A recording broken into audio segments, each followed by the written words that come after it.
अस्सलामुअलैकुम।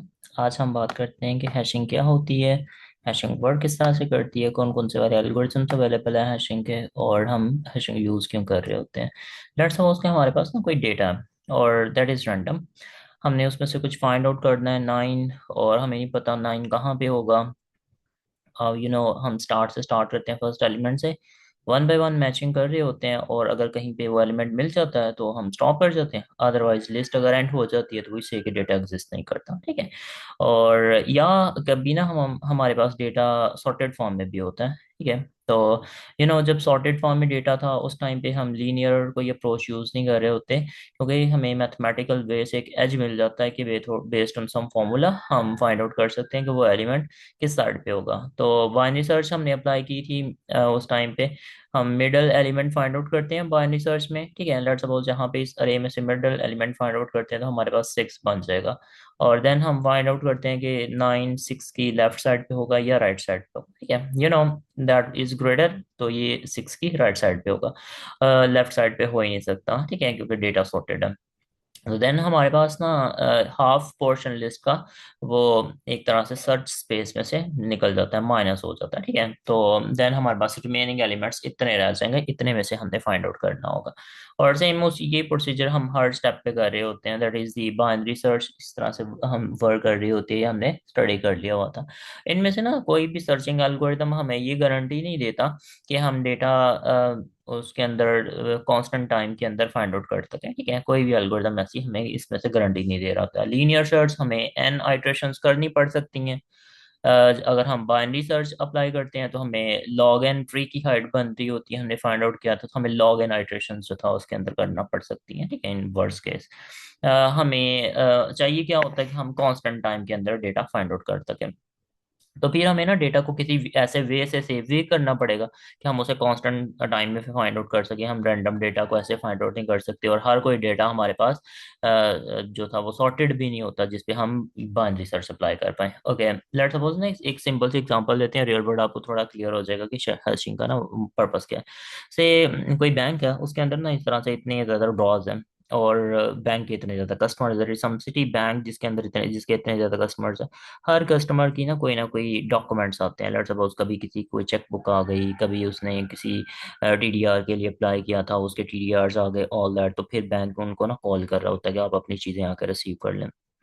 सपोज के उसके अंदर ज़्यादा डेज भी लग जाते हैं। एक तो ये भी है कि अगर चेक बुक्स हैं तो सारी की सारी चेक बुक्स ना एक ही ड्रॉ के अंदर ला के प्लेस करते हैं। तो अब लेट सपोज के बैंक ने ना इतनी ज़्यादा चेक बुक्स या इतने ज़्यादा कार्ड्स इशू किए, तो कोई पर्सन रिसीव करने आता है वो चेक बुक, तो हमें उस पूरी ड्रॉ में से ना फिर लीनियर सर्च अप्लाई करना पड़ेगी। हमें वन बाय वन हर किसी को फाइंड आउट करना पड़ेगा कि वो चेक बुक है कहाँ पे। ठीक है। That is not a good way, हमें ज़्यादा टाइम उसके अंदर लग जाएगा। और हमारे पास ना एक और भी इशू है, अगर हम ये करें कि हर किसी पर्सन को ना एक एक ड्रॉ एलोकेट कर दे तो इतनी ज़्यादा ड्रॉज हमारे पास वेस्ट फ्री भी पड़ेगी, क्योंकि हर किसी बंदे के डॉक्यूमेंट्स तो नहीं आ रहे होंगे उस टाइम पे, और इतनी हमारे पास ड्रॉज भी नहीं होंगी कि हम हर किसी पर्सन को दे सकें कि एक बैंक में थाउजेंड्स ऑफ द अकाउंट्स हैं। ठीक है। तो हमें ना कोई और वे इसके अंदर यूज़ करना पड़ेगा। तो हम ये भी नहीं कर सकते कि हम हर किसी के ड्रॉ को ना रैंडमली किसी भी ड्रॉ में पुट करते हैं और फिर हर किसी ड्रॉ को ओपन कर करके देखते रहे, अगर कोई डॉक्यूमेंट लेने आता तो हमें पता चले कौन सी ड्रॉ में पड़े हैं। हम ये भी नहीं कर पाएंगे। ठीक है। और हम ये भी नहीं कर सकते कि हम एक ना एक्सेल की लिस्ट बना लें और उसके अंदर अकाउंट्स नंबर पुट कर दें और साथ में ना ड्रॉ का नंबर पुट कर दें। लेट सपोज कोई अकाउंट नंबर है, उसको हमने ड्रॉ कौन से वाली असाइन की, फिर ये हमारे पास ना एक लीनियर लिस्ट बन जाएगी, हमें दोबारा इसमें से लीनियर सर्च करना पड़ेगा सारे के साथ। ठीक है। इस तरह से करके हमें ईच काम जो था वो करना पड़ेगा। तो उसकी बजाय ना लेट सपोज आप जाते हो बैंक में, तो यहाँ पे आप जाके ना उसे पूछते हो कि मेरा ये अकाउंट नंबर है, और हम ना जाते ही इंक्वायरी किससे कर रहे हैं, with the help of account number. और कोई रिसेप्शन बैठी हुई है, वो कोई ना छोटा सा फॉर्मूला टाइप कोई चीज़ अप्लाई करती है, और कोई लिस्ट से में से सर्च नहीं करती। ठीक है। और उसको ना डायरेक्टली पता चल जाए कि ड्रॉ नंबर कौन से वाला होगा। हैशिंग यही काम करती है। आपने उसको कोई चीज़ बतानी है, कोई ऐसा नंबर जो जो आप सेव करना चाह रहे हो, स्टोर करना चाह रहे हो, कोई ऐसा डेटा, और वो एल्गोरिथम जो था वो रन होगा, और एट द एंड आपको ना कोई ड्रॉ नंबर जो था बता देगा, मीन्स कोई ना कोई इंडेक्स बता देगा। ठीक है, तो जैसे उसको ये इंडेक्स मिल गया, ये ड्रॉ नंबर मिल गया, और डायरेक्टली जाके वहां में से डॉक्यूमेंट्स निकालती है और लाके इस पर्सन को लाके पकड़ा देती है। ठीक है, अब डॉक्यूमेंट इस ड्रॉ में आए कैसे हैं, स्टोर भी हमें ना सेम मैकेनिज्म के थ्रू करना पड़ेंगे अगर हम सर्च इस मैकेनिज्म के थ्रू कर रहे हैं। ठीक है, तो मीन्स अगर कोई रैंडम डेटा हमारे पास पड़ा हुआ है तो हम उस पर डायरेक्ट ही कोई फॉर्मूला वगैरह नहीं अप्लाई कर सकते, पहले हमें स्टोर भी उसी वे से करना पड़ेगा, उसके बाद हम उसको रिट्रीव भी उसी तरह से कर पाएंगे। ठीक है, तो थोड़ी ना छोटी एग्जांपल, लेकिन इसमें ना नेक्स्ट होता हुआ आते हैं। लेट्स सपोज हम हमारे पास ना इतने ज्यादा ड्रॉज नहीं है, यू कैन थिंक के ये एक लिस्ट है, हर कोई लिस्ट का एक एक एलिमेंट ना आप इसको ये ड्रॉ समझ लो, और ये ना उस ड्रॉ के नंबर जो था पड़े हैं। ठीक है, आप क्या करते हो, आप कहते हो मैंने इस लिस्ट में से ना 8 फाइंड आउट करना है। ठीक है, और हम अगेन ना लीनियर सर्च नहीं करना चाह रहे, डेटा अभी इसके अंदर कैसे स्टोर है उसकी मैं बात नहीं कर रहा, अभी मैं इसमें से डेटा बस फाइंड आउट करने की बात कर रहा हूँ। ठीक है, तो कोई एक हैशिंग फंक्शन होगा दरमियान में, हैशिंग फंक्शन को हम पूछेंगे डेटा कहाँ पे है, वो हैशिंग फंक्शन कोई फॉर्मूला टाइप कोई चीज अप्लाई करेगा और हमें बता देगा कि कौन से वाली पोजीशन पे डेटा हो सकता है। ठीक है, जरूरी नहीं है उस पोजीशन पे हो, इसने हमें ना बताया कि डेटा 2 वाली पोजीशन पे होगा, हम 2 वाली पोजीशन पे जाते हैं, हमने फाइंड आउट 8 करना था, और 2 वाली पोजीशन पे 8 ही पड़ा हुआ है, तो इट मीन्स हमें वो वाला डेटा मिल गया हो। ठीक है, अगर इस 2 वाली पोजीशन में नहीं मिलता तो देन हम कोई और वे साथ में यूज करेंगे। तो हमें ना दो टाइप के बेसिकली हैशिंग के एल्गोरिथम्स है। एक एल्गोरिथम ये कहेगा कि could be at index two, means data might भी दो 2 वाले इंडेक्स पे हो या 2 से कहीं और भी हो सकता है। एक एल्गोरिथम हमें ना श्योर कहेगा कि इंडेक्स वाले 2 पे ही पड़ा होगा डेटा, आपने 2 पे ही जाके देखना, कहीं और जाके नहीं देखना। ठीक है, तो दोनों की बात करते हैं कि दोनों के अंदर डिफरेंस क्या है, उसमें चीजें वर्क किस तरह से करती हैं। अब ये वाले हैश फंक्शन ने ना फाइंड आउट कैसे कर लिया था कि डेटा 2 वाली पोजीशन पे पड़ा होगा, या वो जो बैंक वाली बात कर रहे थे कि उसमें ड्रॉ नंबर 2 पे ही होगा, हम एक छोटा सा कोई फॉर्मूला लगाएंगे। ठीक है, उस फॉर्मूला के थ्रू हम ना ये चीजें फाइंड आउट कर लेंगे। इसमें ये 6 क्या है, इसमें हमारे पास टोटल अवेलेबल लोकेशंस क्या थी, 6 थी, तो हमने इसका मॉड ले लिया हुआ है 6 से। ये हैशिंग फंक्शन ना किसी भी टाइप का हो सकता है, नॉर्मली हम इसके अंदर क्या कर रहे होते हैं, जो डेटा हमने सेव करना है दैट इज के, वो उसको हम की बोलते हैं, और हम साइज जो था ये हैश टेबल का ये फिक्स होता है, ये कोई एल्गोरिथम हैश टेबल का साइज डायनामिक भी कर रहे होते हैं, खुद से फाइंड आउट भी कर रहे होते हैं, तो ये हमें ना ये चीज़ बता देगा। अभी ये हैश टेबल इस वाले टेक्निक के थ्रू यूज़ किया हुआ था, और अब ना इसकी एग्जांपल देखते हैं कि वन बाय वन इसके वेज कौन से वाले हैं। दैट्स अबाउट ये डेटा हमने सेव करना है, हम 6 को सेव करना चाह रहे हैं। थोड़ी देर पहले मैंने कहा था हम डेटा सेव भी उसी वे से करेंगे और उसके बाद उसको सर्च भी उसी वे से हम कर रहे होंगे। ठीक है, ओके, 6 को सेव करना है, हमारे पास हैश फंक्शन ये है, हैश फंक्शन कोई भी आप डिजाइन कर सकते हो, जरूरी नहीं है आपने 6 के थ्रू लेना, कुड बी एनीथिंग। इसके एंड पे हम देखते हैं कि हैश फंक्शन का जो था ये टेबल का साइज कितना होना चाहिए, हमारे पास स्टोरेज लोकेशंस एटलीस्ट कितनी होनी चाहिए जिसके थ्रू हम इजीली वर्क कर पाए। ओके, हमने 6 को इस टेबल में स्टोर करना है, हैश फंक्शन अप्लाई होगा कि इज दी 6, 6 से मॉडल जो था वो लेंगे, परसेंटेज रिमाइंडर हमारे पास 0 आएगा, तो 0 इज दी इंडेक्स। ठीक है, तो अब इस हैश फंक्शन ने कहा है कि 6 को कहाँ पे जाके सेव करना है, 0 पे। हम 0 वाली लोकेशन पे गए, वहां पे जाके हमने चेक किया पहले से कोई चीज़ अवेलेबल नहीं है। ठीक है, तो डेटा लोकेशन फ्री होगी, 6 वहां पे जाके सेव कर दिया। अगर अवेलेबल वहां पे कोई डेटा पहले ही पड़ा होगा, उस चीज को फिर हम कोलिजन कहते हैं, उसको फिर हैंडल करने के बेस है। ओके, नेक्स्ट इज दी 8, 8 की बारी है। 8 को ऐसे पुट करेंगे, 6 से मॉड लेंगे, हैश फंक्शन हमें बताएगा डेटा कौन सी लोकेशन पे आना चाहिए, 2, क्योंकि रिमाइंडर इसका 2 आ रहा है। ठीक है, 2 वाली लोकेशन पे जाके हमने डेटा को पुट कर दिया, अगेन कोई कोलिजन नहीं थी हमारे पास। ठीक है, अभी तक ठीक चल रहा है। नेक्स्ट चलते हैं, हमारे पास 3 वाला, 3 का जो था वो 6 से मॉड लेंगे, लोकेशन 3 बताएगा, 3 वाले पे जाके सेव कर दिया, अभी तक जो था वो ठीक चल रहा है। ओके, जब हम 9 पे आते हैं, 9 का 6 से मॉड लेते हैं, अगेन ये क्या कर रहा है, 3। ठीक है, अब अभी ना हम किसकी बात कर रहे हैं, हैशिंग एल्गोरिथम की बात कर रहे हैं जो प्रॉबिंग को यूज करता है, या ओपन एड्रेसिंग। ठीक है, अब ये ओपन एड्रेसिंग क्या है कि इसने हमें ना 3 बताया था, अब हमारे पास 3 में पहले ही डेटा अवेलेबल था। ओपन एड्रेसिंग क्या कहती है कि ये इसने हमें एक तरह से एड्रेस बताया था, आप इस वाले एड्रेस को आप फॉलो नहीं करो, 3 अगर फ्री नहीं है तो आप उससे नेक्स्ट वाली चीज पे चले जाओ, दैट इज समथिंग ओपन, या आप इसको लीनियर प्रॉबिंग भी कहते हैं। ठीक है, तो अब हमारे पास 3 अवेलेबल लोकेशन नहीं थी, और हम नेक्स्ट जो था वो फ्री वाली लोकेशन फाइंड करेंगे। नेक्स्ट फ्री अवेलेबल हमारे पास लोकेशन कौन से वाली, दैट इज 4। हम 9 को कहाँ पे जाकर प्लेस कर देंगे 4 वाले पे। ठीक है, आप देखो हमने ना हैश फंक्शन ने जो हमें बताया था 3 बताया था, और हमने डेटा वहां पे पुट नहीं कर सकते थे, वहां पे पहले कोई चीज़ अवेलेबल थी, हमने उसको नेक्स्ट वाली लोकेशन में जाकर पुट कर दिया। दैट इज वाई थोड़ी देर पहले मैंने कहा था कि जो हैश फंक्शन आपको बता रहा होगा कि वो डेटा हमारे पास इंडेक्स 2 पे है, तो it could be at index 2 या इंडेक्स 2 पे हो ही ना। ठीक है, तो ये प्रॉबिंग वाला वे कौन से वाला है, ये हमें ट्रूथ नहीं बता रहा होता, ये हमें एक तरह से एक गैस बता रहा होता है कि डेटा इस वाली लोकेशन पे होगा। जैसे इसने हमें बताया था कि थ्री थ्री वाली लोकेशन पे हम सेव नहीं कर पाए थे, तो उसके बाद हमने इसको नेक्स्ट 4 पे सेव कर दिया। तो जब लेट सपोज ये सारा टेबल बन जाता है, अगर कोई पर्सन 9 को सर्च करता है इस टेबल में से, तो हैश फंक्शन उसको क्या कहेगा कि ये कौन सी वाली लोकेशन पे पड़ा होगा, 3 वाली लोकेशन पे, लेकिन 3 वाली लोकेशन पे तो ये है ही नहीं। तो फिर हमें नेक्स्ट जाके फाइंड आउट करना पड़ेगा। तो इट मीन्स ये हैश फंक्शन हमें एक तरह से ट्रुथ नहीं बता रहा होता, ये कोई हमें गैस जो था वो दे रहा होता है। ओके, अब हमारे पास ये आ गया हुआ, नेक्स्ट इज द 5। 5 का हम सेम मॉड लेंगे उससे, तो हमारे पास आंसर भी 5 आएगा। हमने 5 वाली लोकेशन फ्री है, वहां पे जाकर सेव कर दिया। 14 की बारी आती है, 14 का 6 से मॉड लेंगे, अगेन हमारे पास क्या चीज़ आ गई, 2। 2 दोबारा क्या है, दैट इज कोलिजन। ठीक है, अब कोलिजन जब आती थी थोड़ी देर पहले हमने क्या कहा था, लीनियर प्रॉबिंग करेंगे, means next free index search करेंगे, 2 से नेक्स्ट हमने सर्च करना है। ओके, 2 से नेक्स्ट हम सर्च करते जा रहे हैं, ये सारे फिल हो गए हुए हैं, 5 तक हम लिस्ट के एंड पे आ गए हुए हैं। अब जब हम एंड पे आ जाएंगे तो शुरू से सर्च करना स्टार्ट कर देंगे, माइट भी स्टार्ट पे ना कोई स्टार्ट से कोई लोकेशन फ्री पड़ी हो।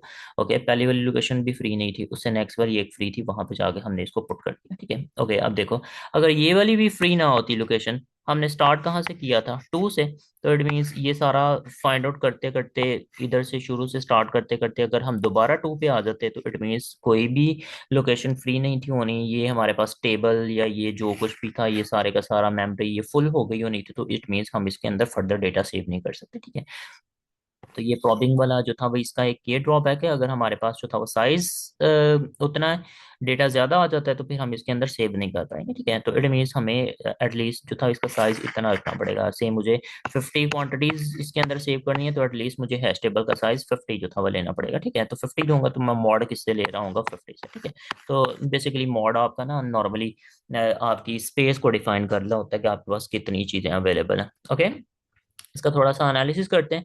कुछ चीज़ें तो हमने साथ साथ लिखी हुई हैं।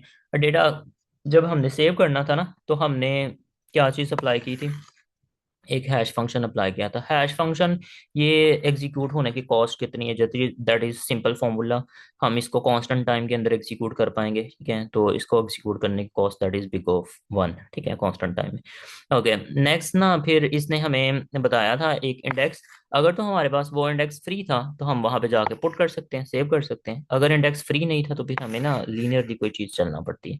तो लेट सपोज ये लास्ट वाला जब हमने एलिमेंट सेव करना था, इसके लिए हमें ना पूरे n एलिमेंट्स को ट्रेवर्स जो था वो करना पड़ा, तो that is the worst case. ठीक है, बिग जो इसका एवरेज केस क्या हो सकता है, इसका बेस्ट केस क्या है कि जब हम स्टोर करने लगे तो हमारे पास वहां पे लोकेशन फ्री हो, वहां पे हम जाके सेव कर दें। अगर कोई कुलियन आ जाती है तो हमें वर्स्ट केस के अंदर n एलिमेंट्स को सर्च करना पड़ेगा। तो मीन्स एक डेटा एलिमेंट्स को सेव करने के लिए हमारे पास ना एन जो था वो हमें आइट्रेशंस करना पड़ सकती हैं, वो भी एन आइट्रेशंस किस काम की होगी, that is could be for the last element. ठीक है, अदरवाइज हमें एन से कोई लेस आइट्रेशंस ही करना पड़ेंगे। ओके, जब हम सर्च करते हैं तो अब हमने ना स्टोर तो ऐसे कर लिया, सर्च करने टाइम पे क्या करेंगे, जैसे ये हमारे पास ना फुल टेबल बिल्ड हो गया हुआ है, पहले हमने स्टोर भी इसको ना किसी वे से सिस्टमेटिक वे से किया था, जिस हैश फंक्शन से स्टोर किया था उसी वाले से हम रिट्रीव करेंगे। दैट सपोज मुझे इसमें से 9 फाइंड आउट करना था, मैं इस हैश फंक्शन को कहूँ कि 9 कहाँ पे होगा, ये मुझे इंडेक्स कौन से वाला बता रहा होता है उस टाइम पे, दैट इज इंडेक्स नंबर 3। हम 3 वाले इंडेक्स पे जो था वो जाएंगे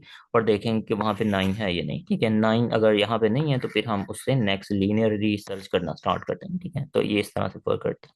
तो अगेन सर्चिंग के लिए हमने हैश फाइंड आउट किया कांस्टेंट टाइम में, तो बेस्ट केस क्या होगा, वहीं पे डेटा पड़ा हो। वर्स्ट केस क्या होगा, वहां पे डेटा हमें नहीं मिला, हमें फिर उसके अंदर लीनियर प्रॉबिंग करना पड़ेगी। लीनियर प्रॉबिंग क्यों करना पड़ेगी, क्योंकि हमने डेटा जब स्टोर करना था स्टोरेज टाइम पे भी हमने ये नहीं था देखा कि अगर वो वाला इंडेक्स फ्री नहीं है तो हम ये कह देंगे डेटा स्टोर नहीं हो सकता, हमने नेक्स्ट किसी जगह पे जाकर सेव कर दिया था। दैट इज वाई हमें यहाँ पे डेटा लीनियरली इसके अंदर सर्च करना पड़ रहा है। ठीक है, तो ये तो था हैशिंग जो था प्रॉबिंग के थ्रू। हम ओपन एड्रेसिंग के थ्रू कैसे करते हैं, ओपन एड्रेसिंग क्या थी, जो एड्रेस आपको हैश फंक्शन ने बताया हम उसको स्ट्रिक्टली फॉलो नहीं करते, हम उससे उसके अलावा भी कोई जगह पे जाके सेव कर देते होते हैं डेटा को। Okay, another one is the चेनिंग method, या जिसको आप क्लोज एड्रेसिंग बोलते हैं। अब क्लोज एड्रेसिंग में क्या होगा, हैश फंक्शन आपको हमेशा ट्रुथ बता रहा होगा। अगर ये कहेगा कि लोकेशन नंबर 2 के अंदर डेटा पड़ा हुआ है, तो आपने लोकेशन नंबर 2 में ही जाकर सर्च करना है। 2 के अलावा कहीं और आप सर्च नहीं करोगे, हम वहाँ पे डेटा स्टोर भी नहीं करेंगे 2 वाले में। तो लेट्स सी ये चेनिंग वाले में डेटा स्टोर हम किस तरह से कर रहे होते हैं। इसका वो वाला वे सेम है कि आपने अगर इंडेक्स फाइंड आउट करते हो, इंडेक्स वो वाला फ्री है, तो आपने वहाँ पे जाके सेव कर देना, ठीक है। मीन्स नो कोलिजन वाला पोर्शन इसके अंदर सेम है, जस्ट डिफरेंस कहाँ पे है, जब हमारे पास कोलिजन कहीं पे आ रही होगी। तो मैं वहां तक इसको रन कर लेता हूँ ऐसे ही एनिमेशन को, जितनी देर तक हमारे पास कोलिजन नहीं आती। कोलिजन हमारे पास फर्स्ट कहाँ पे आ रही थी, that is the location number 9, ठीक है। Okay, sorry, data number 9। जब हम डेटा नंबर 9 को इम्पोर्ट करने की कोशिश करते हैं, तो ये हमें उस टाइम पे इंडेक्स बता रहा था, दैट इज 3। एड्रेस इसने हमें 3 बताया, हम 3 वाली लोकेशन पे जाते हैं। वहां पे पहले ही डेटा अवेलेबल था, तो अब हम इसके अंदर चेनिंग वे यूज करेंगे। मींस हमने 3 वाले इंडेक्स से नीचे नहीं जाना, हम 3 वाले इंडेक्स से आगे एक लिंक लिस्ट बनाएंगे और वहां पे जाकर डेटा स्टोर करते जाएंगे, ठीक है। तो अब ये हैश फंक्शन क्लोज एड्रेसिंग या ये ट्रुथ किस तरह से बता रहा था, अगर इसने कहा था कि डेटा 3 वाले इंडेक्स पे है, तो ऑफ कोर्स 3 वाले इंडेक्स पे ही है, 3 वाले इंडेक्स पे चेंज जो था वो बन सकती है, ठीक है। तो हमें 3 वाले इंडेक्स से आगे कहीं और मूव नहीं करना। That is the way of चेनिंग, हम चेनिंग में डेटा कैसे सेव करते हैं। ओके, नेक्स्ट 5 को सेव करते हैं। 5 वाली लोकेशन फ्री थी, वहां पे जाकर सेव कर दिया। नेक्स्ट होता है हम 15 को सर्च करते हैं, सॉरी सेव करने लगते हैं। अगेन क्या चीज़, लोकेशन बन गई 3, ठीक है। अब 3 वाले में ना पहले ही एक लिस्ट लगी हुई है, तो हमने हमेशा डेटा ना एंड पे जाके प्लेस कर देते होते हैं, या उसके स्टार्ट में प्लेस कर लेते हैं। अगर आपने स्टार्ट में प्लेस किया या एंड पे प्लेस किया, वो आपको फिर उसी तरह से ना इसको फाइंड आउट करने में कोई ऐसा नहीं होगा, क्योंकि यहाँ पे इस वाली लिस्ट में ऐसा हम कोई और डबल हैश यूज नहीं कर रहे, हमें इसको लीनियर सर्च करना पड़ेगा। इतना सा हमें बता देगा कि 3 वाले इंडेक्स पे होगा, 3 वाले इंडेक्स पे अगर फिर हम लीनियर सर्च जो था वो यहाँ पे अप्लाई करेंगे, ठीक है। या आप अगर इसको सॉर्टेड फॉर्म में डेटा सेव कर रहे हो, सॉर्टेड फॉर्म में सेव करने में ऑब्वियसली आपको टाइम भी ज्यादा लगना है, कॉस्ट भी ज्यादा लगनी है। फिर आप इसको बाइनरी वे में भी फाइंड कर सकते हो, या आप डबल हैश यूज करना चाहते हो, इस पर डबल हैश भी आप यूज कर सकते हो इस तरह से, ठीक है। तो इसके अंदर एक इसको हमें एक एज मिल जाता है, फ्री स्पेस या हैश टेबल फुल होने वाला कोई सिनेरियो नहीं होता। हमारे पास लिंक लिस्ट है, हम आगे नोड्स बना बना के जितना मर्जी डेटा सेव करना चाह रहे हैं वो कर सकते होते हैं, ठीक है। लेट्स सी इसका थोड़ा सा देखते हैं कि इसके अंदर क्या चीज़ है। हमने सेम इसके अंदर भी हैश फंक्शन कंप्यूट करना था। हैश फंक्शन कंप्यूट, इसके अंदर भी एक इक्वेशन है, कांस्टेंट टाइम के अंदर कंप्यूट हो जाएगी, ठीक है। और ये हमें हमेशा ट्रुथ बता रहा होता है। और ऑब्वियसली हम ना उसी वाले में लोकेशन में जाकर डेटा सर्च करेंगे, और ये हमारे पास ना बिग ऑफ एन से ही टाइम जो था वो कम ही लग रहा होगा, ठीक है। कॉज के डेटा आपका मोस्ट प्रोबेबली क्या होता है, इधर भी है इधर भी है, और इस चेन के अंदर थोड़ा सा डेटा होगा। ये थोड़े से डेटा को सर्च करने के लिए दैट इज विन हमें एन टाइम स्पेयर नहीं करना पड़ेगा, एन से काफ़ी कम टाइम स्पेयर करना पड़ेगा। तो हमारे पास इसकी टाइम कम्प्लेक्सिटी हम कह रहे होते हैं कि अराउंड ना बिग ऑफ 1 ही है, इसके अंदर कांस्टेंट टाइम कम्प्लेक्सिटी है। लेकिन एक इसका सिनेरियो है जिसके अंदर हमारे पास ना वर्स्ट केस एन लग रहा होगा। लेट्स सपोज कि ये वाली चेन थी, हमारे पास ना डेटा ही इस तरह का है, या हम हमारा टेबल का साइज या हैश फंक्शन इस तरह का है। वो सारी की सारी जितना भी डेटा है इसको ना एक ही लोकेशन पे मैप करता जा रहा है। तो सारी की सारी चेन इधर ही बन जाएगी, ये सारी बाकी लोकेशंस फ्री होंगे। तो एक ही लोकेशन में ना इतनी लंबी सी चेन बनी हुई है, that is the link list. तो उसमें हमें डेटा को स्टोर करना है। तो अगेन हमें उस ना ये एक तरह से एन टाइम जो था वो करेंगे। अगर आप एंड पे जाकर डेटा प्लेस करते हो, स्टार्ट में प्लेस करते कर देते हो चेन के, तो फिर हमें हमारे पास ना टाइम बिग ऑफ 1 लग रहा होगा। ओके, अगर आप सर्चिंग की बात करते हो, नॉर्मली हम इसके अंदर जो था वो स्टार्ट में अगर डेटा प्लेस करते हैं, तो हमें एज मिलता है कि हम बिग ऑफ 1 के अंदर जो था वो रह रहे होते हैं। तो इट मीन्स ये इंसर्शन का टाइम हमारे पास हमेशा कितना होगा, that will be big of n 1, ठीक है। तो हम इसको रिड्यूस इससे कर सकते हैं। ओके, सेम इसी तरह से ना ये वाला भी हमारे पास हमेशा बिग ऑफ 1 रह जाएगा अगर आप स्टार्ट में डेटा प्लेस कर देते। ओके, सर्चिंग वाले की अगर मैं बात करता हूँ, सर्च में भी हमें सबसे पहले क्या करना था, लोकेशन फाइंड करनी थी, ठीक है। ओके, लोकेशन अगर हमें मिल जाती है, तो देन हमें ना मोस्ट प्रोबेबली थोड़ा सा क्या करना पड़ेगा, ये इसके अंदर जाके ना लीनियर सर्च, इस वाली लिंक लिस्ट में थोड़ी सी लीनियर सर्च करना पड़ेगी। और ये वाली लिंक लिस्ट हमने कहा था कि ये इतनी लेंथी नहीं है, सारा डाटा इसके अंदर नहीं आ रहा, तो इट मीन्स ये हमारे पास ना बिग ऑफ एन से काफ़ी कम टाइम लग रहा होगा, ठीक है। लेकिन एक सिनेरियो इसके अंदर बन सकता है, हमने ना यहाँ पे तो कॉस्ट कम कर ली, हम डेटा को हमेशा स्टार्ट वाली पोजीशन पे सेव करते जा रहे थे लिस्ट के स्टार्ट में, तो हमने इसको ना कांस्टेंट टाइम के अंदर जो था इसको एडजस्ट कर लिया। लेकिन इसको हम कांस्टेंट टाइम के अंदर एडजस्ट नहीं कर पाएंगे, क्योंकि ये हमारे पास अगर लिस्ट है, ठीक है, जिसके अंदर हम डेटा सेव करते जा रहे हैं, और अगर सारे के सारे एलिमेंट्स इस वाले इंडेक्स पे ही मैप होते हैं, तो एक लंबी सी लिस्ट बन जाएगा। अब जिस चीज़ को हम फाइंड आउट करना चाह रहे हैं वो हमें ही पता है इस लिस्ट में कहाँ पे होगा, क्योंकि इस लिस्ट में रैंडम डेटा होगा हमारे पास, ठीक है, अगर हम स्टार्ट में एलिमेंट सेव करते जा रहे हैं। तो इसमें हमारे पास ना बिग ऑफ एन टाइम ही लग रहा होगा। तो ये चेनिंग वाला वे थोड़ा सा ना हमारे पास बेटर है, जहाँ पे जिसको आप यूज़ करना चाह रहे हो, ठीक है, क्योंकि ये हमें हमेशा ट्रुथ बता रहा होता है। इसका इंसर्शन टाइम जो था वो कॉस्ट इसकी 1 है, और इसकी रिट्रीवल वाली टाइम जो था वो कितना हो सकता है, बिग ऑफ एन हो सकता है वर्स्ट केस के अंदर। जो प्रॉबिंग वाला था उसके अंदर इंसर्शन टाइम भी हमारे पास एन हो सकता है, और हमारे पास रिट्रीवल टाइम भी हमारे पास कभी एन आना स्टार्ट हो जाएगा, तो that is not better. Okay, जो सेकंड बात करते हैं कि हम इसके अंदर कोलिजन्स किस तरह से अवॉइड कर सकते हैं। अब ठीक है, अब ये देखो, थोड़ी देर पहले हमने हमने कहा था हैश फंक्शन के अंदर एक हमने मॉडुलस जिस चीज़ से लेना है वो बेसिकली हमारे पास हैश टेबल का साइज होता है, स्टोरेज का साइज होता है। लेट्स सपोज हम मॉडुलस ना किसी ऐसे नंबर से लेते हैं जो प्राइम नहीं है, ठीक है। तो ये एक थ्योरेटिकल है कि आप हैश टेबल का साइज एक प्राइम नंबर रखते हो। इसकी रीजन क्या है अभी आपको ना इसमें पता चल जाती है। लेट्स सपोज ये हमने डेटा सेव करना था, यहाँ पे कंप्यूटेशंस है, ये सारे की सारी हमें यूनिक एंट्रीज प्रोवाइड कर रही हैं, और ये वाली दो एंट्रीज के अंदर हमारे पास ना कोलिजन आना स्टार्ट हो गई है। जब कोलिजन आएगी तो ऑब्वियसली हम लीनियर प्रॉबिंग के थ्रू अगर डेटा सेव करें तो हमें ना आगे जाकर सेव करना पड़ेगा, तो हमारा हैश टेबल सर्चिंग वाला वे थोड़ा सा डिस्टर्ब हो जाएगा फिर। ओके, अगर इसको हम प्राइम नंबर लेते हैं, लेट से हमने हैश टेबल का साइज प्राइम नंबर ले लिया, फंक्शन हैश फंक्शन में जो मॉडुलस था वो भी प्राइम नंबर से कंप्यूट होना स्टार्ट हो गया, तो फिर ये सेम डेटा के अकॉर्डिंगली हमारे पास ना कोई कोलिजन्स नहीं आ रही होंगी। देयर इज सम थ्योरी के अगर आप जो था वो किसी प्राइम नंबर से मॉडल्स ले रहे होते हो तो हमारे पास ना ये किसी तरह से हमारे पास ये लोकेशन थोड़ी सी डिफरेंट आना स्टार्ट हो जाती हैं, क्योंकि यहाँ पे आप देखो मोस्टली 10 से अगर आप लेते हो तो ये ना हमारे पास इवन या इवन नंबर से लेते हो तो वो डिविजिबल होते हैं। जो मॉड वाले 11 ये सॉरी प्राइम नंबर्स वाले होंगे वो इजीली डिविजिबल जो था वो नहीं होते इससे, तो दैट इज वाई हमारे पास ना वो यूनिक लोकेशंस आ रही होती हैं। तो हम ये प्रेफर कर रहे होते हैं हमारे पास हैश फंक्शन का साइज, जैसे आप मॉडुलस ले रहे हो, या हमारे पास जो था वो टेबल का साइज उसमें प्राइम नंबर्स में होना चाहिए। ओके, तो ये तो था हैश फंक्शंस वर्क इस तरह से करते हैं। अब लेट्स सपोज हमने ना स्टार्ट यहाँ से किया था एक बैंकिंग वाली वही वाली सेम प्रॉब्लम, तो उसके अंदर आप प्रॉबिंग यूज करोगे या आप उसके अंदर चेनिंग यूज करना चाहोगे, ठीक है, we have to think about that. और अगर आप उसके अंदर प्रॉबिंग यूज करते हो तो देन उसका इफेक्ट क्या होगा, या अगर आप उसके अंदर चेनिंग यू वाला वे यूज करते हो तो देन हमें उसके अंदर क्या एज जो था वो मिल सकता है, जैसे आपने रियल के अंदर देखना है। लेट्स सपोज प्रॉबिंग अगर आप यूज करते हो तो आप सेम ड्रॉ के अंदर जाके डॉक्यूमेंट प्लेस नहीं कर रहे, फिर आप किसी और ड्रॉ में प्लेस कर तो फिर सर्च करोगे तो कैसे कर रहे हो, या आप उसको जरा थोड़ा सा बैठ के आप इसको देखें, ठीक है। ओके, और अभी तक हमने ना जो भी डेटा सेव किया दीज आर नंबर्स। अगर हमारे पास स्ट्रिंग्स हो जिसको हमने सेव करना है तो फिर हमारे पास हैश फंक्शन कैसे वर्क करेगा। हमने तो ये किया था ना, जस्ट सेट के मैंने 20 को सेव करना है, वी सेट के ओके 20 मॉड बाई 7 या 11 या हमारे पास जो भी हैश टेबल का साइज है हमने ऐसे कर लिए, तो हमारे पास रिमाइंडर आ जाता है। लेकिन अगर मैंने अली को सेव करना है, अली का मॉड 7 से मैं कैसे लूँ फिर उसको, ठीक है, just there will be a way, ठीक है।